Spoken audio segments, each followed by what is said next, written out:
నమస్కారం సీఎం గారు, మన అందరికీ కాంగ్రెస్ ప్రభుత్వం అందరికీ నేను నా తరఫున నమస్కారం చేయాలనుకుంటున్నాను.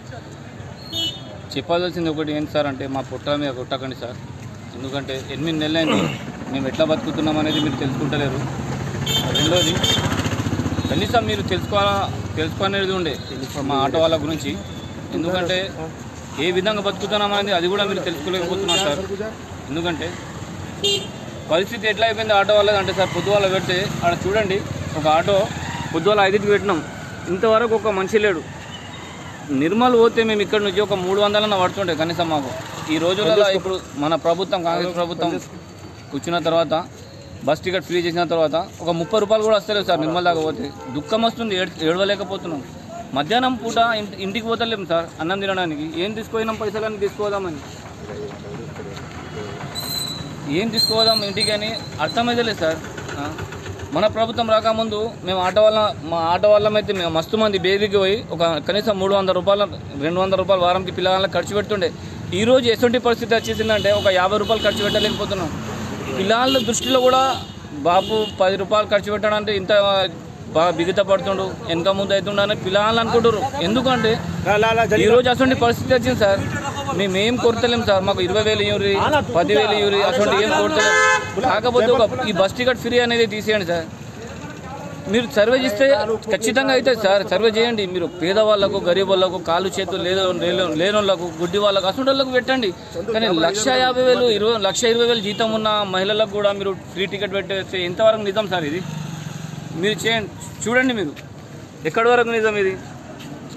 1,20,000 జీతం తీసుకునే వాళ్ళు కూడా మహిళలు రోజు బస్ టికెట్ ఫ్రీ పోతే అది న్యాయమేనా సార్? మీకు మా పుట్టల మీద కొట్టకండి సార్. ఇటు చూడండి, జన్నారం పాయింట్ మీద కూడా ఒక బండి ఉన్నది, పొద్దున్న 5కి పెట్టాం సార్, ఇంతవరకు ఒక మనిషి లేడు. 4 ముగ్గురు జమ అవుతుండలేరు, గత బస్ వచ్చేస్తుంది, బస్సులో వెళ్ళిపోతారు. ఇట్లా ముగ్గురు వస్తారు, ఆగుతలేరు పబ్లిక్. ఎక్కడ చూసినా కానీ మహిళలు మొత్తం బస్సులలో 50, 60, 70 మంది ఏ స్టేజ్లో పోయినా కానీ 20 మంది ఎక్కుతారు సార్. మా పుట్ట మీద కొట్టకండి సార్. దయచేసి మమ్మల్ని ఆదుకోండి. మిమ్మల్ని ఏం కొడతలేం, మేము ఒకటే కొడుతున్నాం, మా బస్ టికెట్ ఫ్రీ చేసింది మీరు తీసేయండి అంతే. మంచి ఆఫర్లు పెట్టారు మీరు, ఓకే, కానీ ఇటువంటి ఆఫర్ తోటి బస్ టికెట్ ఫ్రీ పెట్టి మా పుట్టల మీద కొట్టకండి. చిన్న పిల్లలు ఉన్నోళ్ళు ఫైనాన్స్లో వెళ్తలేవు. ఆ ఫైనాన్స్ వాళ్ళు ఫోన్ చేస్తే కూడా లేపలేకపోతున్నాం, మేము రిసీవ్ చేయలేకపోతున్నాం, ఏం మాట్లాడాలో తెలియకపోతున్నాం. ఏం మాట్లాడాలో వాళ్ళకు తెలుస్తలేదు. ఎందుకంటే వాళ్ళు కూడా టార్చర్ చేస్తారు. ఫైనాన్స్ ఎప్పుడు కడతారు. మా పరిస్థితి చూడండి, ఆలోచించండి. మేము ఆత్మహత్య, మీ రాజ్యంలో ఎవరన్నా కానీ ఉపవాసం ఉండి చచ్చిపోతే మీరు మీ అంతరాత్మ ఒప్పుకుంటుందా? చూడండి, మీరు ఆలోచించండి సార్. అయ్యా స్పీకర్ గారు, ఒకళ్ళు మాట మీ దాకా తెచ్చుర్రు, ఆటో వాళ్ళు బాగా ఘోరంగా పరిస్థితుల్లో ఉన్నారని ఒక అసెంబ్లీలో ఒకళ్ళు మాట తీస్తే సీతకు ఏమంటారు? ఆ మాటకు మీరు రెచ్చగొట్టకండి, ఆటో వాళ్ళని రెచ్చగొట్టకండి అంటారు. కానీ మీ దాకా మాట ఎట్లా రావాలా సార్? ఆటో వాళ్ళు ఉపవాసం ఉన్నారు, బాగా కష్టంగా ఉన్నారు, ఆటో వాళ్ళు ఏం సంపాదించలేకపోతున్నారంటే మీ దాకా మాట ఎట్లా రావాలా సార్? మేమైతే మీకు కలవలేం కదా, చెప్పండి. కనీసం ఒక మాట మీరు ఆలోచించండి. 8 నెలలైంది, మా గురించి ఒక్కసారైనా ఆలోచిస్తురా? మీరు తినేటప్పుడు మేము ఎట్లా బతుకుతున్నాం అనేది ఒక్కసారి ఆలోచించండి సార్, మీకు తెలుస్తుంది మా బాధ ఏంటి. ప్రొద్దున 5కి లేచి సాయంత్రం వరకు బస్ స్టాండ్లో ఉంటున్నాం, ఇంటికి పోలేకపోతున్నాం తెలుసా. మా బాధ అట్లా ఉంటుంది. మేమేం చేయాలో అర్థమైతే లేదు. ఇంటి వాళ్ళకి ఏం జవాబు ఇవ్వాలా, పిల్లలకి ఎట్లా ఆదుకోవాలా అసలు అర్థమే అయితే లేదు. ఆటో వాళ్ళు ఏం చేయాలా అసలు? ఆటో సెల్ చూసుకుంటా 1 దాకా కూర్చుంటున్నాం ఆటోలోనే, సీరియల్ జరగకపోతే మా పరిస్థితి ఎట్లా? మళ్ళీ మీరు ఏం ఆలోచించారా?